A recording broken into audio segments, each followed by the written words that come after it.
Hace unas semanas o 2 semanas prediqué acerca de cuando Dios te ofende. No sé cuántos pudieron escuchar el mensaje de hace un par de semanas. Si no lo has escuchado, te lo recomiendo. Creo que puede ayudar a muchos. Algunos, incluso mis hijos, me dijeron: papá, es uno de los mejores mensajes que te he escuchado. Me ayudó muchísimo. Así que quiero animarte a eso. Pero cuando acabé el mensaje, incluso mandé un mensaje, creo que al chat de uno de los equipos ahí de la iglesia, y le dije a Kelly también, le dije: creo que voy a añadir un punto más. Y es el título de mi mensaje el día de hoy. ¿Están listos? La iglesia me ofendió. La iglesia me ofendió. Cuando yo era adolescente, tipo 15, 16, 17 por ahí, yo estaba muy enojado con Dios porque estaba enojado con la iglesia. Porque alguna gente en la iglesia, pues me habían rechazado, dicho cosas de mí. Digo, no era el gran hijo de pastor, pero tampoco era tan malo como decían. Me exageraban unas cosas y todo esto, ¿no? Entonces, yo estaba como enojado y yo decía: es que la iglesia son hipócritas y me rechazaron. Y yo no quería nada que ver con la iglesia. Literal, lo último que quería con mi vida era ser parte de una iglesia, mucho menos servir a una iglesia. A los 18 años, una noche, en mi habitación, Dios me visitó. Es una experiencia que después tendré más tiempo de contarles, algunos ya la conocen, pero fue un encuentro con Dios muy, muy fuerte. Como cuando Pablo iba en camino a Damasco y Dios lo interrumpe, así yo sentí como que Dios me interrumpió en mi vida. Y tuve un encuentro con Dios tan fuerte, yo no podía dejar de llorar en su presencia. Yo sabía que era Dios. Y me acuerdo que le dije claramente en ese encuentro, dije: Dios, está bien, te voy a seguir, te voy a servir, pero no quiero ser parte de la iglesia. Y claramente escuché la voz del Espíritu Santo que me decía: Andrés, pero reconciliarte conmigo es también reconciliarte con mi iglesia. Servirme a mí es servir a mi iglesia. Recuerdo que una vez le dije a mi pastor: a mí me gusta el ministerio, pero la gente es muy rara. La gente me dijo: te tengo una noticia, Andrés, ministerio es gente. ¿Sí? Entonces, amar a Dios, servir a Dios, tiene que ver también con reconciliarnos con la iglesia. A Dios le interesa no solo qué piensas de Él, sino a Dios le interesa qué tanta paz tienes con su iglesia, con su cuerpo. Amén. Y aunque no lo diga, es la verdad. Está en la Biblia. Okay, pero quiero pasar con un pasaje en Colosenses 3:12. Dice: dado que Dios los eligió para que sean su pueblo santo y amado por Él. Fíjate, pueblo ¿qué? Santo y amado por Él. Ustedes tienen que vestirse de tierna compasión, bondad, humildad, gentileza y paz. Este es el fashion del cristiano. Aquí están, esos son los outfits del cristiano. Este es el top 5, es eso, ¿ok? Luego dice: sean comprensivos con las faltas de los demás. Y ¿qué más dice ahí? Perdonen a todo el que los ofenda. No al que quieres perdonar, no al que se te hizo pasable su ofensa, sino a todo el que te ofenda. Y dice: recuerden que el Señor los perdonó a ustedes. Pregunta: ¿de cuántas cosas te ha perdonado Dios a ti? Ni te acuerdas, hasta cosas hasta que ni sabías que hiciste mal, ¿no? Dios te perdonó, ¿sí? Entonces ustedes también deben, dice, perdonar a otros. No dice les sugiero que perdonen a otros, dice deben, es un mandato, está un mandato a otros. Verso 14: sobre todo, vístanse de amor, lo cual nos une a todos ¿en qué? Perfecta armonía. Ahí está la palabra otra vez que hemos estado platicando, armonía. Entonces a Dios le interesa la armonía no solo con Él, con tu familia, con la iglesia. Verso 15: y que la paz que viene de Cristo gobierne en sus corazones, pues como miembros de un mismo cuerpo, ustedes son llamados a vivir en paz y sean siempre agradecidos. Quiero comenzar diciendo esto, puedes anotarlo. La iglesia que es santa y amada por Dios es también imperfecta. Es también imperfecta. Esta es una tensión con la que la iglesia tendremos que vivir hasta que Cristo regrese. Porque estamos escuchando el pasaje ¿no? Que dice: ustedes son llamados a ser el pueblo santo, amado por Dios. Vístanse de ternura, de paciencia, ¡ay, sí, la iglesia! Como que llega a la iglesia, todos son tan buena onda, tan amorosos, ¡wow! La iglesia santa. Y luego Pablo dice en el mismo pasaje, y sean comprensivos con las faltas de todos y perdonen quien los ofende. ¿Qué? En la enseñanza de la iglesia está diciendo que es santa, que es amada por Dios, que se vista de paciencia, y al mismo tiempo está diciendo que en esta iglesia santa y amada por Dios vas a encontrarte con que gente va a cometer faltas y te van a ofender. Y si vas a caminar en armonía con la iglesia y con Dios, tienes que hacerte experto en perdonar ofensas. Dile a tu vecino, voy a ser experto. Voy a ser experto porque tú me estás entrenando, ¿verdad? Y bueno, tenemos que ser los expertos en perdonar ofensas de otros. Es la única manera. Mi esposa y yo vamos a cumplir 25 años de casados el miércoles. Escuchen, no porque somos expertos esposo y esposa, sino porque somos expertos perdonadores. Hemos aprendido a perdonarnos. Porque te casas con alguien que es imperfecto. ¿Sí? Mi esposa es maravillosa, es amada, es santa, mujer de Dios y es imperfecta. ¿Sí? Yo también, ungido. Dejo que ella exprese lo demás. Pero también imperfecto, ¿ok? Y como tal, si vamos a trabajar en armonía, tenemos que aprender a perdonarnos. Es esta tensión que Pablo nos enseña, santa, amada, y tiene faltas y es imperfecta y hay que perdonarnos. Qué increíble. Quiero animarte a esto. Aprende a decir, una persona me ofendió, en lugar de decir, la iglesia me ofendió o Dios me ofendió. Porque es lo que hace el diablo. Alguien en la iglesia te ofende y luego decimos, la iglesia me ofendió. ¿Sabes por qué? Porque es más fácil rechazar una organización que perdonar a una persona. Y preferimos cerrar las puertas a la institución que es de Dios, no de hombres, en lugar de aprender a perdonar a alguien. Es más fácil decir, mi familia me rechazó. Clausúralo a todos, en lugar de perdonar a los miembros de la familia que te ofendieron. ¿Sí? ¿Tiene sentido esto o no? ¿Sí? Entonces aprendamos a cambiar nuestro lenguaje. Es más, diga conmigo, ya no voy a decir, la iglesia me ofendió.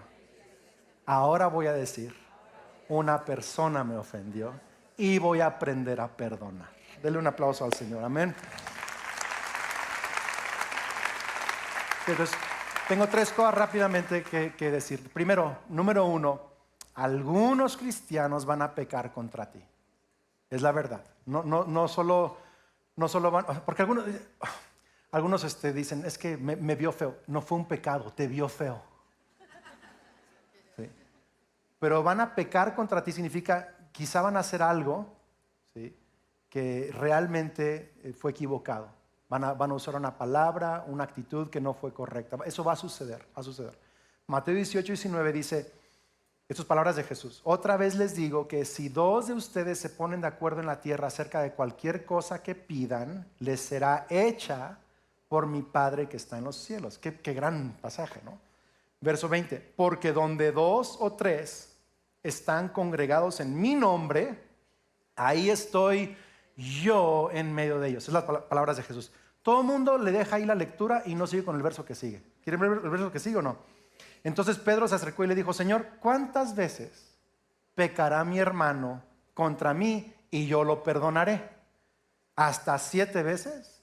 Jesús le dijo, no te digo hasta 7, sino hasta 70 veces 7. O sea, 70 a la 7ª potencia, casi el infinito. Quiero que veamos la conversación, ¿sale? Así, está Jesús con los discípulos y todo, y les dice, donde 2 o 3 de ustedes o más se congreguen en mi nombre, ahí estoy yo. Se ponen de acuerdo, contesto oraciones. Y el Pedro, oye, pero si peca contra mí 7 veces, ¿ya es el límite? ¿Lo corro, me voy? O sea, porque fíjate la enseñanza, le está diciendo, si juntos me buscan y si juntos me adoran, yo estoy entre ustedes y respondo a ustedes. Pero luego piensas, no, si estamos juntos nos vamos a ofender. Pedro ya se la sabe porque ya vivió con Juan, ya vivió con Judas, ya vivió con Simón, ya los conoce. Dice, entonces, ¿cuántas veces tengo que aguantarles los relajos? ¿7? Dice, no, 70 veces 7. Qué locura. Después de 25 años, yo sigo haciendo cosas que ofenden a mi esposa. Y ella a mí. ¿Sí? Si hubiéramos puesto un límite, 7 y 7. Los próximos 25 años solo 7 te voy a aguantar. Pues no, jala. Quiero decirte esto. La presencia de Dios está en la iglesia por la unidad de la iglesia, no por la perfección de la iglesia. Dios dice, yo sé que no son perfectos, pero mientras aprendan a amarse y a perdonarse y estén juntos, yo voy a seguir manifestando mi presencia y mi poder entre ustedes. Estoy con ustedes no porque son perfectos, sino porque han aprendido a amarme a mí y a amarse los unos a los otros. Vamos, si va a aplaudir, hágalo con ganas, iglesia. ¿Y sabes qué pasa? Que algunas personas se desconectan de la presencia corporativa de Jesús porque no pueden perdonar una ofensa de alguien que está en ese grupo. Y déjame decirte, yo sé que podemos adorar a Cristo, yo y Cristo, pero hay cosas que Cristo no va a hacer en mí al menos que yo esté con otros creyentes. Hay peticiones de oración que Dios no me va a contestar al menos que me ponga de acuerdo con otro creyente. Hay cosas que Dios no va a manifestar en mi vida hasta que yo aprenda a estar en unidad con la iglesia de Cristo. ¿Por qué? Porque así lo diseñó Dios. Hay veces que yo no quiero venir a la iglesia. Hay veces que estoy frustrado con algunos de ustedes. De otra reunión, aquí no, ¿verdad? Como mi pastor me dice, me enseñó esta oración. Le dice a Dios, Dios, tú encárgate de tu novia, que yo tengo la mía y la tuya es un relajo, ¿verdad? Entonces, pero yo he aprendido. Aquí hay cosas que yo en mi caminata de oración en la mañana recibo. Pero hay cosas que solo recibo cuando adoro con otras personas imperfectas que quizá me han herido, quizá yo he herido a ellos, pero nos hemos perdonado, nos amamos, seguimos adorando a Cristo, seguimos amando a Cristo juntos, seguimos levantando el nombre de Cristo juntos. Hay cosas que yo recibo vamos iglesia, en la compañía de la iglesia. No permitas que la ofensa de alguien te separe de la presencia manifiesta corporativa de Cristo Jesús. Segunda cosa, algunos cristianos van a darte un mal ejemplo. Sí. Quizá no te hicieron nada a ti, pero te dieron un mal ejemplo. Y algunos nos ofendemos por el mal ejemplo de alguien. Ahora quiero separarlo en dos grupos de cristianos. Un grupo de los que quizá dan mal ejemplo es porque realmente están quizá desobedeciendo algo claro en la palabra de Dios, o están en una falta moral, una falta que viola un principio de la palabra. Están en una falta, sí, es un pecado. Luego hay otro grupo de cristianos que no están cometiendo una falta, pero que en mi opinión están haciendo algo que yo no creo que está bien. Hay dos grupos. ¿Sí? Primer grupo, ¿qué hago con la gente que sí está cometiendo una falta? Ok, Gálatas 6:1. Amados hermanos, si otro creyente está dominado por algún pecado, o sea, no solo se equivocó, sino que sigue en ese asunto una y otra vez. Tú tienes que equivocar. Una cosa es pecar, otra es estar dominado por el pecado. Si está dominado por el pecado, ustedes que son espirituales, júzguenlo. Hablen mal de él. Publíquenlo en sus redes sociales. Digan que todos los cristianos son hipócritas y sálganse de la puerta corriendo. ¿Sí dice así? Dice, los que son espirituales deberían ayudarlo a volver al camino recto con ternura y humildad. Y tengan mucho cuidado de no caer ustedes en la misma tentación. ¿Qué agregarle a eso? Quizá pueda notar esto. En lugar de ofendernos por los errores de otro creyente, aprendamos a restaurarlos con humildad. Qué increíble sería que en lugar de juzgar a otro creyente porque está dominado por un pecado, mejor eres parte de su restauración. ¿Cómo somos parte de su restauración? Bueno, a lo mejor no tienes amistad con él o no tienes influencia en su vida, pero puedes orar por él. ¿Puedo escuchar, aunque sea una amén? ¿Puedes orar por él? ¿Sí? ¿Puedo tratarlo con amabilidad? puedo creer que Dios puede hacer un milagro en él. Es con humildad y con ternura. A lo mejor soy su amigo. Y soy su amigo, no voy a llegar a decirle, Dios sabe que andas mal y te va a caer un rayo. Sino quizás decirle, amarlo, estar con plática, escucharlo un poco. ¿Sí? Decirle, mira, entiendo tu dolor, pero no comparto tu conclusión. Te animo, regresa a Cristo, que Dios te dé sabiduría. Pero ¿qué es con ternura y humildad? Que no con orgullo. Dice, si tienes orgullo hacia ese cristiano que es dominado por un pecado, ¿qué va a pasar? Va a suceder que tú mismo puedes caer en la misma tentación que él cayó.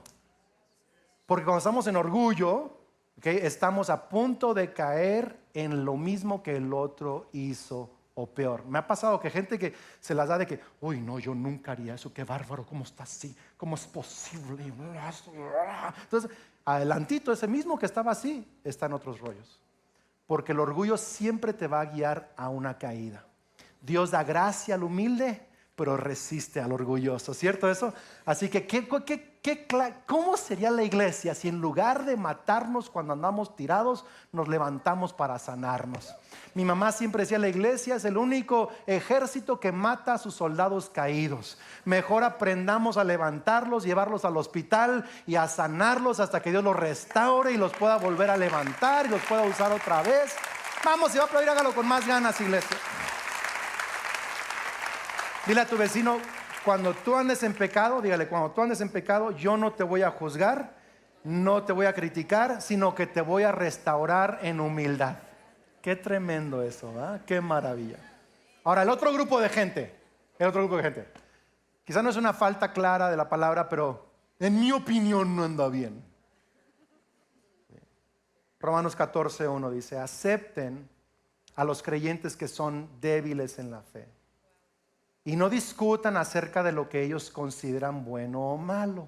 Ya se acabaron la mitad de sus conversaciones. Así con eso. No discutan con ellos de lo que es bueno o malo. No se metan en eso. Por ejemplo, un creyente piensa que está bien comer de todo, pero otro creyente con una conciencia sensible come solo verduras. Los que se sienten libres para comer de todo no deben menospreciar a los que no sienten la misma libertad. Y los que no comen determinados alimentos no deben juzgar a los que sí los comen, porque a esos hermanos Dios también los ha aceptado. Entonces, chécate esto, acá está lo que quiero explicarte. En los tiempos de Pablo, ¿sí?, los cristianos no solo eran judíos, también eran gentiles. Entonces venían de la cultura judía y de la cultura no judía, de otras naciones. En los tiempos de Pablo, para comer carne, la mayoría de carnicerías no estaban solo en la esquina de la calle, sino que estaban en la puerta de un templo, de un ídolo. Entonces la gente, ¿verdad?, iba a comprar carne allá. Me da una arrachera, me da 1 kilo de molida, me da un ribeye, ¿verdad? Yo no sé usted qué. Pero algunos dicen, no, si tú compras eso allí, se te mete el diablo. Fue ofrecido a un demonio. Y otros decían, pero Dios hizo la vaca. Y si ellos lo ofrecieron, yo lo oro y lo santifico y se acabó. Señor, el espíritu para ti, la carne para mí. ¿No? Y entonces, así le dije a Dios acerca de Kelly también, ¿verdad? Entonces, pero entonces, son diferencias de, escucha, convicciones, ¿verdad? Son diferencias de convicciones. Uno te dice, yo solo como verduras porque la carne te mete el chamuco y yo tranquilo. Y otro dice, no, pero hay que ser libres de comer de todo, ¿sí? Incluso el apóstol Pedro, siendo hombre judío, un día vio una visión, una sábana que descendía y de todo tipo de animales. Dios le dijo, mata y come, haciendo puros todos los alimentos, dice la Escritura. En el Antiguo Testamento, ciertos alimentos eran impuros y ciertos eran puros, para protección del pueblo y como sombra al verdadero alimento puro del cielo, que es Cristo Jesús. Pero una vez que Cristo Jesús nos purifica nuestros pecados, ahora lo entendemos, todos los alimentos son puros. Obvio, hay que cocinarlos y lavarlos y toda la onda, ¿verdad? Pero ya uno puede comer, según las Escrituras, una chuleta, un tocinito, toda esa onda, ¿no? Ya me desvié de mi mensaje, iglesia. Entonces, pero Pablo está diciendo, ok, si tú solo comes verduras, padrísimo. No juzgues al que come carne. Ok, no seas legalista y si tú comes carne y ves a otro que no come carne, no lo juzgues a él por no tener. Son convicciones diferentes. Qué increíble sería la iglesia si respetáramos las convicciones de otras personas. ¿Y por qué se viste así? Porque quiere y es su convicción. ¿Tiene sentido esto, iglesia? Un tema en donde mucha gente se atora es, por ejemplo, en el tema de una copa de vino o una cervecita. Se atoran mucho ahí, se trauman ahí, ¿sí? Hay gente que dice, es pecado tomar una cerveza. No, la Biblia no dice eso. Dice que es pecado emborracharse o ser dominado o dado al mucho vino. Eso es pecado, ¿sí? Pero no habla de que tomar una cerveza o dos es pecado, ¿sí? No habla de eso, ¿ok? Pero algunos dicen, no es pecado. Si es pecado para ti, no lo hagas, vas a pecar. Y si no es pecado para ti, hazlo, pero con disciplina. ¿Tiene sentido? Porque una no es ninguna. ¿Cómo va?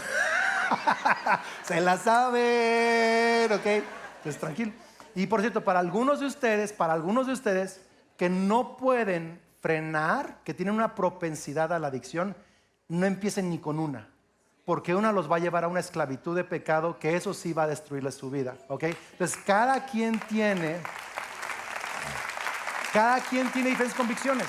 Así que si saliendo de la iglesia ves a un hermano tomándose una copita en un restaurante, no digas, ¡ay! Y yo lo vi en la entrada de la iglesia. Tranquilo, tiene convicciones diferentes, ¿ok? Un cristiano maduro sabe respetar las convicciones de otros. Así de fácil. Sabe respetar las convicciones de otros, ¿ok? Uy, tendría que ser toda una prédica no más de eso. Les tendría que explicar todos los cambios de las leyes del antiguo al nuevo pacto y todo esto, porque ahí se me traban muchos cristianos. Luego me recuerdan, tengo que hacer eso, ¿ok? Pero no hoy. Número 3, algunos líderes cristianos te van a fallar. Sí, entonces, hace varios años estaba yo en un consejo de ancianos, una mesa directiva. He tenido el privilegio de servir y aún lo hago en algunos consejos de ancianos, mesas directivas a nivel nacional e internacional y también de nuestra iglesia, obviamente. He servido con hombres más jóvenes que yo, hombres y mujeres mayores que yo, 60, 70, 80. Me ha tocado ver algunas cosas. En una ocasión, en una decisión que se tomó, yo sentí que no fue lo más correcto. Sentí que había algo de orgullo y como que causamos algunos problemas ahí en la organización. Es en otra organización de la que soy parte.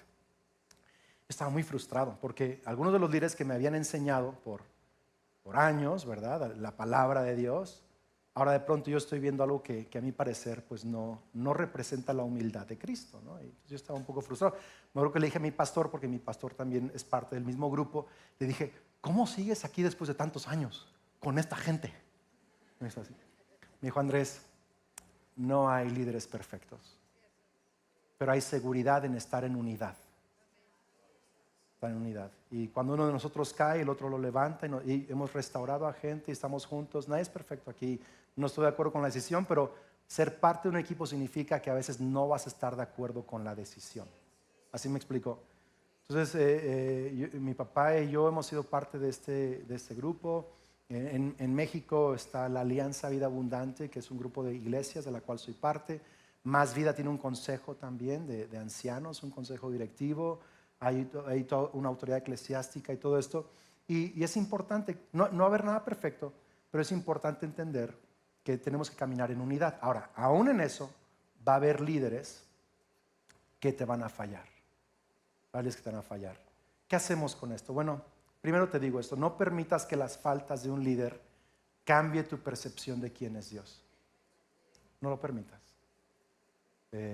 Dios no cambia. Líderes pueden cambiar y fallar, pero Dios no cambia. Él sigue siendo bueno, Él sigue siendo tierno, Él sigue siendo humilde, sigue siendo perfecto, sigue siendo justo, sigue siendo bondadoso, sigue siendo cariñoso, sigue siendo extraordinario, extraordinario.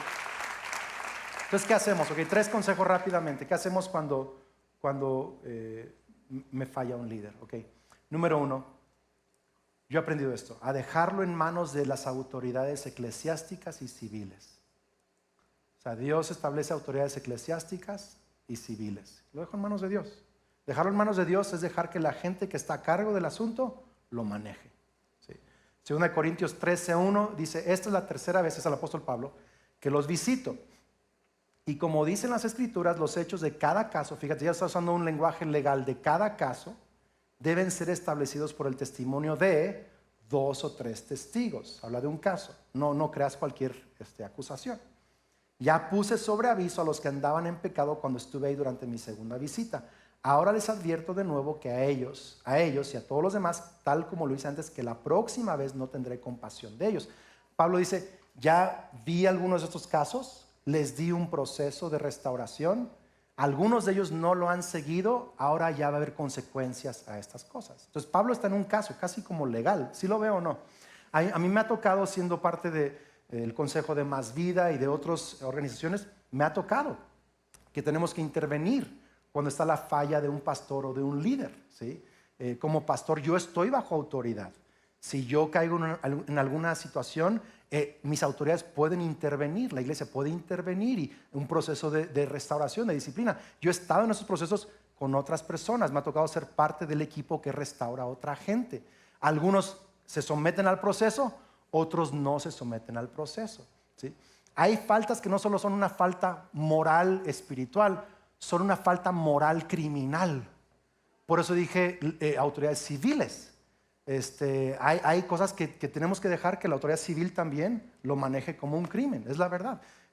Cuando nos damos cuenta quizá de algo, nosotros le decimos a la persona, lo puedes llevar a las autoridades, porque hay cosas que son autoridades eclesiásticas, otras son también ya están rompiendo la ley. ¿Tiene sentido esto o no? Kelly me ha preguntado de pronto, oye, ¿y qué pasó con fulano? ¿Qué onda con eso? Le digo, no soy ni su pastor, ni estoy en ese consejo de ancianos. Yo voy a dejar que Dios dirija ese consejo de ancianos y lo manejen con la sabiduría que Dios les da. Y entonces a mí me toca creer en eso, confiar en eso, y no es, ni soy el Espíritu Santo, ni soy su pastor, ni estoy en ese consejo directivo, así que lo dejo en sus manos. ¿Le ayuda esto? ¿Sí? Ok. Número dos, dar el beneficio de la duda al liderazgo que Dios estableció. Porque algunas veces no es que esté en una falta, simplemente hubo una decisión que a mí no me gustó. ¿Sí? ¿Tiene sentido esto o no? Entonces a veces la falta no fue una falta como tal, simplemente a mí no me gustó esa decisión. Por ejemplo, Mateo 26:7 dice, mientras comía, entró una mujer con un hermoso frasco de alabastro que contenía un perfume costoso y lo derramó sobre la cabeza de Jesús. Los discípulos se indignaron al ver esto. ¡Qué desperdicio!, dijeron. Podría haberse vendido a un alto precio y el dinero dado a los pobres. Jesús, consciente de esto, les respondió, ¿por qué critican a esta mujer por hacer algo tan bueno conmigo? Siempre habrá pobres entre ustedes, pero a mí no siempre me tendrán. O sea, hay un lugar para dar a los pobres, debería ser parte de tu cultura, pero también hay un lugar para ser extravagantes con Cristo. Hay momentos. ¿Tiene sentido esto? Y no podemos conflictuarnos con eso. Pero luego, verso 14 dice, entonces Judas Iscariote, uno de los 12 discípulos, fue a ver a los principales sacerdotes y preguntó, ¿cuánto me pagarán por traicionar a Jesús? O sea que Judas se fue, obvio, aparte que se estaba clavando la lana, Judas, lo puedes leer, ¿sí? Fue porque no le gustó la decisión de Jesús. En su opinión, Jesús estaba usando el recurso de una manera equivocada. Y por su propia codicia, él opinaba que eso estaba mal. No sé si me explico acá. Entonces, cuando yo he visto decisiones yo he estado soy parte de organizaciones, y eso, híjole, no sé, pero decido dar el beneficio de la duda.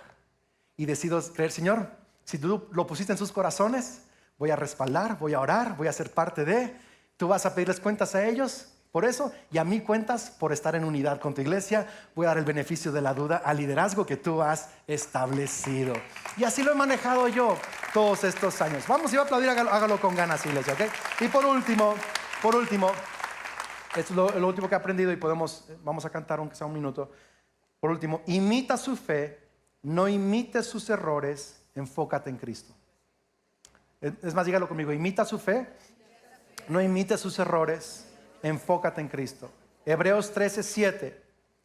Acuérdense de sus dirigentes que les hablaron la palabra de Dios, considerando el éxito de su manera de vivir. ¿Qué dice allí? Imiten su fe. Luego dice, Jesucristo es el mismo ayer, hoy y por los siglos. Y verso 9, escucha bien. No sean desviados por diversas y extrañas doctrinas. Quiero que hagas esos tres principios juntos trabajando en este verso. Por un lado, los que te han enseñado la palabra de Dios, quizá en diferentes partes de tu peregrinaje en Cristo, te han enseñado, mira en dónde han tenido éxito en la fe, imita eso. El verso 9 dice, no caigas en diversas y extrañas doctrinas, no imites sus errores. Y luego al centro, Jesucristo es el mismo ayer, hoy y por los siglos. El autor de Hebreos, genio el que le escribió eso, genio, porque dice, mira, imita su fe. El único que no te va a fallar es Jesús. Vas a verles éxitos, imítales la fe en eso. Pero el único que no te va a fallar es Jesús. Y luego cuando veas que hay extrañas o diversas doctrinas, no caigas en eso. Imita su fe, no imites sus errores y enfócate en Cristo Jesús, que es el mismo ayer, hoy y por los siglos. Vamos, si tú lo crees, dale más fuertes aplausos al Señor. Vamos, iglesia. ¿Por qué no nos ponemos de pie? ¿Les ayuda esto? Imita su fe, no imite sus errores, enfócate en Cristo. Cierra tus ojos. Yo sé que fue un poco denso para un domingo en la mañana, pero creo que Dios nos está hablando. Cierra tus ojos. Si quieres abrir tus manos al cielo,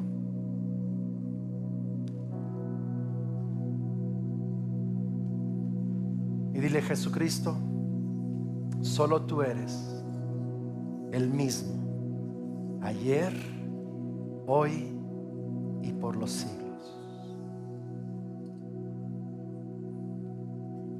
Ven, Espíritu Santo. Vamos, díselo, ven, Espíritu Santo.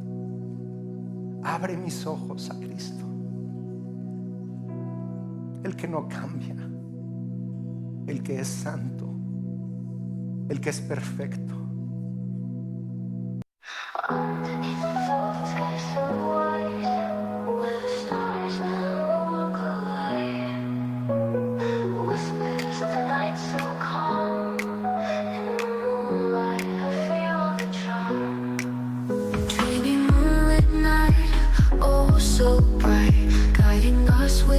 Gentle light, in your arms I find my flight, in this dreamy moonlit night. Shadows dance in silver beams as we walk through midnight dreams. Every step a tender sigh beneath the glow endless sky.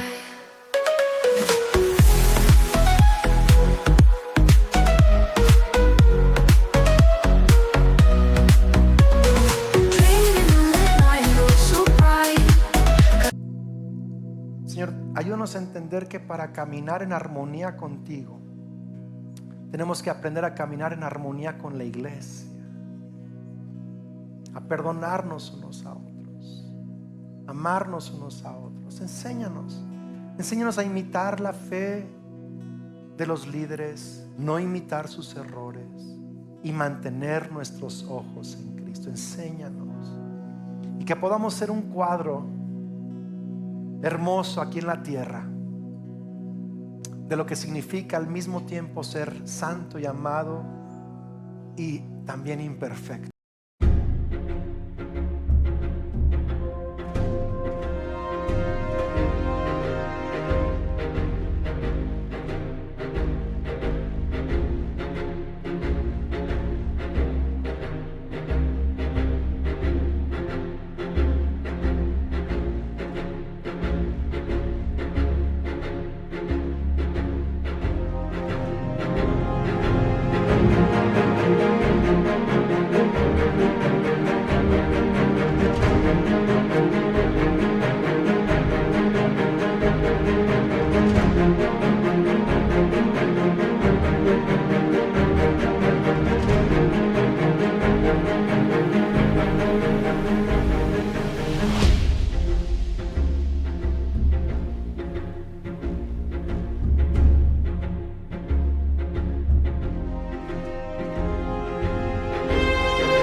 cómo nos amamos aún en nuestras imperfecciones.